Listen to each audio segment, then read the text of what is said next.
Let me tell you, I used to think being invisible was the only way to survive in a place like Southern Aero Logistics, and honestly, I preferred it.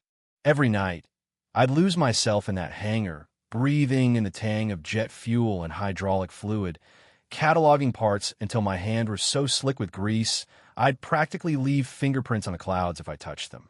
Nobody noticed the girl in battered coveralls, and I didn't give them a reason to.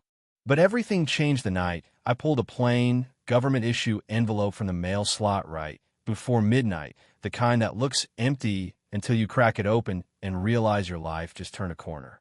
Inside, one sheet, thick and white, my name at the top in big block letters, J.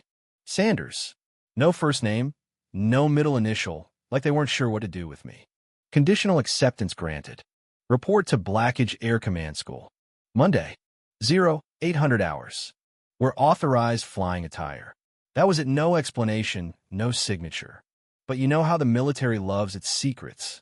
I'd spent 6 years in Army Air Corps, logging more hours in Apache helicopters than anyone had any right to, half of them unsanctioned, in the New Mexico desert, proving out a stabilizer rotor protocol I designed myself and then buried when my unit was shuttered. I knew the code words, the back hallways, the cold shoulders.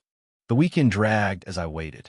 I ran drills in my home-built simulator, patched together from ejection seat parts and busted avionics, reliving the same rotor resonance flaw nobody else wanted to talk about. Packed my duffel, my granddad's helmet, Captain Roland Sanders, combat medic-turned-pilot in Korea, and a patch that read, "Keep them alive." I'd pressed that patch into my palm more times than I could count, like it might bleed some of his courage into me. Come Monday, Blackage Air Command School looked like something out of a movie, glass walls reflecting the sunrise, portraits of heroes watching you like you might slip up at any second. I walked in, helmet under my arm, coveralls stitched up more times than I cared to admit, heart going 100 miles an hour. The scanner took my initials. Doors hissed shut, and then I was inside an auditorium packed with polished uniforms and even shinier ambitions, hunched in the back with my field manual open like a shield. That's when Colonel William Hovey walked in. Tall, silver hair, chest covered in more metals than fabric. His stare swept the room like a searchlight and landed on me just long enough to sting, just long enough to make me want to shrink and stand up taller, both at once. "Welcome to Blackage," he thundered. "Not everyone here will make it. Some of you will rise, some will fall. Flight is not about equality, it's about excellence." My cheeks burned. "Support," he said, like that's all I was good for. I remember thinking, not today, Colonel. Not ever. First exercise was in the simulator bay, rows of pods glowing blue and sterile. Pod 12 for me. I felt the feedback in the controls too smooth, like the software was covering up instability. I compensated, muscle memory taking over. Ended with a 98% score, best in the class. Colonel frowning so hard I thought he'd crack a tooth. "Run it again," he barked. I did, scored even higher. Silence. "Mechanical fault," he declared. "Cadet Sanders, report to maintenance." Whispers trailed after me. "Did you see her score?" "Who is she?" Someone muttered about positive discrimination. Another said, "She'll be gone in a week." I sat alone, laying out proof, old flight logs, protocol test data, my granddad's commendation. I'd build my own case if I had to. That day ended with a live demo for visiting brass. I got assigned to ground support, while 6 Apaches took to the sky, Lieutenant Marcus Trent in the lead, his eyes on a promotion. Watching the data come in, I saw the tail rotor vibration pattern I'd found years ago. "Trent, hold altitude. You're hitting unstable frequency," I radioed. Silence. "Cadet Sanders, cease transmission," Colonel barked. But the chopper bucked, alarms blaring, and I hit the override. "Trent, reduce tail rotor pitch by 40%, lateral thrusters only." He listened, steadied, landed. The room held its breath. Colonel blew up. "You violated orders, pack your gear." But before I could even open my mouth, a visiting general stepped up. "What's the name of the cadet who saved Lieutenant Trent's life?" Suddenly, everyone wanted my name. The doors closed behind the officials. I made my stand, and Colonel Hovey's glare told me the fight was only beginning. Next morning, Back in the simulator bay before dawn, I should have felt like a hero, but that old weariness crept in. Pod 6 fell off. Emergency recovery scenario triggered the exact resonance issue I'd discovered years ago, but nobody had ever programmed it in. As I ironed out the oscillation, a new error hit.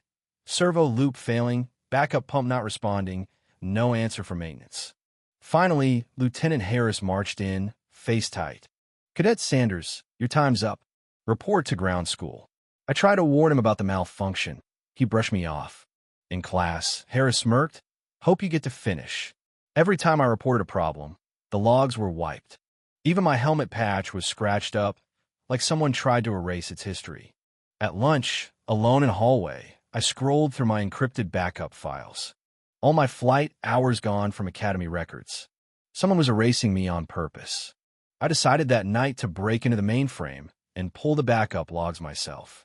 My grandfather's old dog tag key got me into Hangar 2, and my heart thundered as I downloaded years of simulator data. That's when Colonel Hovey caught me. "Hand over the device," he growled, "or I'll call military police." I told him, "Your sabotage won't stand." He lunged, but I bolted, hard in my throat, slipping through the bay doors just before they locked him inside. I ran, clutching the evidence, determined not to let the truth die in silence. By dawn, I had it. Logs showing Colonel Hovey's badge on deleted service requests, phantom calibration orders, and sabotage code tied to my ID. My proof. That morning with my allies Harris, Major Blake, Sergeant Malik, Lieutenant Ortiz, we pieced together a case that couldn't be denied. We brought it all to General Foster, the wing commander. Colonel Hovey inserted a firmware patch that compromised my simulator. They grilled him, grilled us. Harris and Blake confirmed my story, and the general's verdict was swift. "Colonel, you are relieved of command pending investigation." I like to say it ended there, but Colonel wasn't done. At the disciplinary hearing, I stood accused of insubordination and protocol breach, all because I'd refused to let a man die for the sake of an unbending rule. "How do you plead?" "Not guilty," I said. "I acted to save a life." The evidence spoke for itself. The panel cleared me, and a quiet applause swept the room. The colonel? Under formal review. Me? Vindicated finally. Days passed, the academy changed. Randomized simulator assignments. Transparent maintenance logs. Open channels for anyone to speak up. My story hit the military news, mechanic turned maverick. Scholarship funds in my name started popping up, supporting kids from backgrounds like mine. I mentored new cadets, ran audits, drafted protocols. I learned that when you empower people, not only do you save lives, you lift everyone up, and sometimes you even get invited to shape national policy. General Hayes herself called me to Washington, offer me a role leading the new Aviation Excellence Initiative. "Will you do it?" she asked. And you know what?